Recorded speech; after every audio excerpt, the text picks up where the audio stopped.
అందరికీ నమస్కారం. భారతదేశ న్యాయ చరిత్రలో ఒక కొత్త అధ్యాయం చోటు చేసుకుంది. Indian penal code, code of criminal procedure, Indian evidence act. So ఈ మూడు యాక్ట్స్ చాలా కాలంగా ఇండియాలో కొనసాగుతున్నాయి. ఇప్పుడు ఇండియన్ హోమ్ మినిస్ట్రీ ఈ మూడు చట్టాల బదులు కొత్త వాటిని తీసుకొని వచ్చింది. వాటికి సంబంధించిన విషయాలు ఈ వీడియోలో చూద్దాం. మొదటగా ఇండియన్ పీనల్ కోడ్ ఐపీసీ 1860.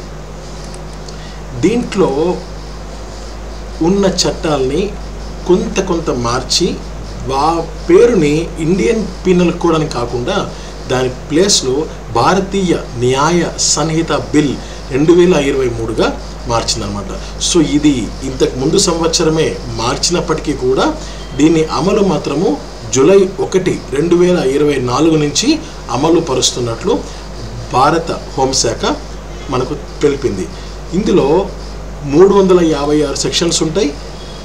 ఇంతకుముందు ఐపీసీలో 511 ఉంటే వాటిలో కొంత అప్డేట్ చేసి 356కి కుదించడం జరిగింది. 175 సెక్షన్స్ని అమెండ్ చేశారు. అమెండ్ అంటే కొంత అప్డేట్ చేశారనమాట. నెక్స్ట్ అంటే అనవసరమైనవి కొంచెం రిడ్యూస్ చేసి అవసరమైన వాటిని యాడ్ చేశారు. 8 sections 8 sections have been added and 22 have been repealed. So 22 సెక్షన్స్ని పూర్తిగా లేకుండా చేశారు, 8ని యాడ్ చేశారనమాట. ఇక code of criminal procedure CrPC 1973, దీని ప్లేస్లో భారతీయ నాగరిక్ సురక్షా సంహిత 2023గా వాళ్ళు దాన్ని రీప్లేస్ చేశారనమాట. సో ఇందులో మొత్తం కలిపి ఈ సిఆర్పిసి అంటారు, కోడ్ ఆఫ్ క్రిమినల్ ప్రొసీజర్. ఇందులో 478 సెక్షన్స్ ఉంటాయి. ఇప్పుడు దాంట్లో 533 ఉన్నాయన్నమాట. 160 సెక్షన్స్ మార్పు కాబడ్డాయి. వాటిల్లో కూడా 9 యాడ్ అయ్యాయి, 9 పూర్తిగా రిపీల్ అయ్యాయి. ఇక మూడవది ఇండియన్ ఎవిడెన్స్ యాక్ట్ 1872. దీని పేరుని పూర్తిగా లేకుండా చేసి భారతీయ సాక్ష్య బిల్ 2023గా వాళ్ళు రీప్లేస్ చేశారనమాట. సో ఈ భారతీయ సాక్ష్య బిల్ ఇండియన్ ఎవిడెన్స్ యాక్ట్లో ముందుగా 167 ఉండేవి, ఇప్పుడు 170 ఉన్నాయన్నమాట. 23 సెక్షన్స్ని పూర్తిగా మార్చారు, ఒకదాన్ని యాడ్ చేశారు, 5ని పూర్తిగా రద్దు చేయడం జరిగింది. అండ్ వీటిలో కూడా కొన్ని ముఖ్యమైన అంశాలు ఉన్నాయి. అంటే మేజర్గా వచ్చిన మార్పులేంటి, మైనర్గా వచ్చిన మార్పులేంటి ఇప్పుడు చూద్దాం. ఇక్కడ ఆర్గనైజ్డ్ క్రైమ్ అంటే ఏదైనా సరే ఒక ప్లాన్ ప్రకారం చేయడం అది కానీ, నెక్స్ట్ టెర్రరిస్ట్ యాక్ట్ కానీ, నెక్స్ట్ పెటీ ఆర్గనైజ్డ్ క్రైమ్ కానీ, హిట్ అండ్ రన్ కానీ. ఫర్ ఎగ్జాంపుల్ ఇప్పుడు హిట్ అండ్ రన్ అంటే కొంతమంది సెలబ్రిటీస్ వాళ్ళ కార్లు కొంత ఫాస్ట్గా వెళ్తుంటారు, మనకు పక్కన ఈ నడకదారులు ఉన్న వాళ్ళు పాదచారులు ఎవరైతే ఉంటారో వాళ్ళు వాకింగ్ చేస్తుంటే చాలాసార్లు ఆ కారు వాళ్ళకి వెళ్ళి వాళ్ళని కొట్టేసి వాళ్ళు అలాగే వెళ్ళారనమాట. సో దాన్ని హిట్ అండ్ రన్ కేసులను పిలుస్తారనమాట. నెక్స్ట్ మాబ్ లించింగ్ అంటే గ్రూప్ ఆఫ్ పీపుల్ కలిసి ఒక వ్యక్తిని వెళ్ళి అటాక్ చేయడం, అది mob lynching. Next hiring child to commit offence, చిన్న పిల్లలు ఎవరైతే ఉంటారో వాళ్ళని ఒక నేరం చేయడానికి వాళ్ళని హైర్ చేసుకోవడం, అంటే మీకు ఇంత ఇస్తాము, నువ్వు మాతో పాటు కలిసిరా, వాడిని చంపేద్దాం. సో ఇలాంటి అఫెన్సెస్ కూడా ఇందులో యాడ్ చేయబడ్డాయి.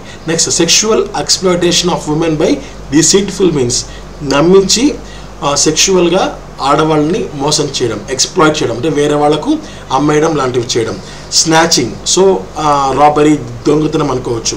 అబెట్మెంట్ అవుట్ సైడ్ ఇండియా అంటే ఇండియాలో ఉంటున్నారు వాళ్ళు, ఇండియాలో ఎటువంటి నేరం జరగదు, కానీ ఇండియా బయట అంటే వేరే కంట్రీస్లో సంథింగ్ నేరం చేయడానికి ఇండియాలో ఉన్న వాళ్ళని వాళ్ళు యూజ్ చేసుకుంటారనమాట. అది కూడా అఫెన్స్గానే ఇందులో ఇంట్రడ్యూస్ చేశారు. ఇవన్నీ కొత్తగా ఇంట్రడ్యూస్ చేసిన offenses annamata.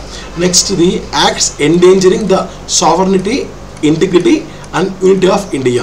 సో భారతదేశ సార్వభౌమత్వానికి ఏదైనా సరే భంగం కలిగించేది ఏదైనా సరే ఈ న్యూ అఫెన్స్ కింద వాళ్ళు రిజిస్టర్ చేస్తారు.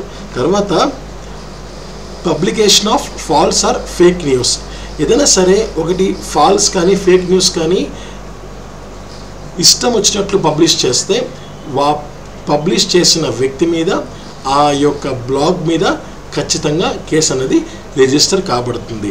తర్వాత ఇక్కడ కొన్ని స్మాల్ చేంజెస్ ఉన్నాయన్నమాట ఈ 3 అప్డేట్ చేసిన criminal యాక్ట్స్లో. At 9 places, archaic expressions like lunatic, insane, idiot have been done away with. అంటే ఆ యొక్క మాటలు పూర్తిగా ఇప్పుడు లేకుండా చేశారనమాట. Next colonial remnants like British calendar, queen, British India, justice of the peace have been deleted. ఆ పదాలని పూర్తిగా రద్దు చేశారు. తర్వాత in 44 places court of justice అనే పేరు దగ్గర 44 చోట్ల కోర్ట్ అని మాత్రమే రాశారనమాట. అంటే ఆఫ్ జస్టిస్ అనే పదాన్ని రిమూవ్ చేశారు. Next 4th point, uniformity has been brought in use of expression child throughout the BNS చట్టంలో చైల్డ్ అనే పదానికి కంప్లీట్గా ఒకే మీనింగ్నే ఇవ్వడం జరిగింది. తర్వాత contemporary style of drafting has been used. అంటే సమకాలీన స్టైల్లో వాటిని వాళ్ళు డ్రాఫ్ట్ చేయడం జరిగింది. తర్వాత 12 చోట్ల denotes has been replaced with means. This is to say is replaced with namely. So denotes అనే పదం ఇంతకుముందు వస్తే ఈ పదాన్ని రిమూవ్ చేసి మీన్స్ అనే పదాన్ని వాడారు. దట్ ఈస్ టు సే అనే పదాన్ని రిమూవ్ చేసి నేమ్లీ అనే పదాన్ని వాళ్ళు వాడారనమాట. సో ఇవి మైనర్గా వచ్చే మార్పులు. ఇంకొక ఇంపార్టెంట్ విషయం ఏంటంటే 3 విషయాలన్నమాట. ఆ 3 విషయాలు ఏంటంటే సామూహిక అత్యాచారం కానివ్వండి, సెక్షన్ల కుదింపు, ఫోరెన్సిక్ నిపుణుల తప్పనిసరి. ఇక్కడ సామూహిక అత్యాచారం అంటే ఏంటంటే ఏదైనా సరే ఈ యొక్క క్రిమినల్ కేసుల్లో విచారణ పూర్తయిన 45 రోజులలోగా ఖచ్చితంగా ఆ కన్సర్న్డ్ కోర్టు తీర్పుని ఇచ్చి తీరాలి. తర్వాత రాజద్రోహం అనే పదాన్ని పూర్తిగా రద్దు చేశారనమాట. ఇంకొక విషయం ఏంటంటే చిన్నారులపై సామూహిక అత్యాచారానికి ఎవరైనా పాల్పడతారో వాళ్లకు మరణశిక్ష లేదా యావజ్జీవ కారాగార శిక్ష వాళ్లకు పడుతుంది. ఇంకోటి సెక్షన్ల కుదింపు. ఇందాక నేను చెప్పాను కదా, మొత్తం కలిపి 511 పైగా ఉంటే వాటిని 358కి వాళ్ళు కుదించారనమాట. తర్వాత దాదాపు 18 సెక్షన్స్ని రద్దు చేశారు అసలు పూర్తిగా లేకుండా. తర్వాత ఎవరైతే పెళ్లి చేసుకుంటానని చెప్పి మోసం చేయడం కానీ, తర్వాత ఇందాక నేను చెప్పినట్లుగా చిన్నారులపై సామూహిక అత్యాచారం కానీ, మూకదాడి, సో చెప్పాను కదా మాబ్ లించింగ్ అని, అది కానీ ఇలాంటి విషయాల్లో ఇంతకుముందు ఐపీసీలో సపరేట్గా సెక్షన్స్ లేవన్నమాట. ఇప్పుడు కానీ దాంతో కొంత కన్ఫ్యూషన్ గందరగోళం ఏర్పడేది. ఇప్పుడు ఈ భారతీయ న్యాయ సంహిత బిఎన్ఎస్లో వీటికి కొంత పార్ట్ని వాళ్ళు కేటాయించి సమ్ గ్యాప్ అయితే ఉంటుందో ఆ గ్యాప్ని ఫుల్ఫిల్ చేశారు. తర్వాత ఫోరెన్సిక్ విషయానికి వస్తే క్రిమినల్ కేసులు ఎక్కడైతే ఉంటాయో అక్కడ ఇంతకుముందు ఫోరెన్సిక్ అనే పదం పెద్దగా వినపడేది కాదు, అంటే లోతుగా ఉంటేనే వినపడేది. కానీ ఇప్పుడు ఏంటంటే ఒక క్రిమినల్ కేసు ఇన్వెస్టిగేషన్ జరుగుతోంది అంటే అక్కడ ఫోరెన్సిక్ నిపుణులు ఖచ్చితంగా వాళ్ళు విజిట్ చేసి తీరాలి. అది ప్రెజెంట్ అప్డేట్ చేసిన క్రిమినల్ రూల్స్లో వన్ ఆఫ్ ద రూల్ అన్నమాట. సో ఇది వీటికి సంబంధించిన ముఖ్యమైన అంశాలు. Thank you.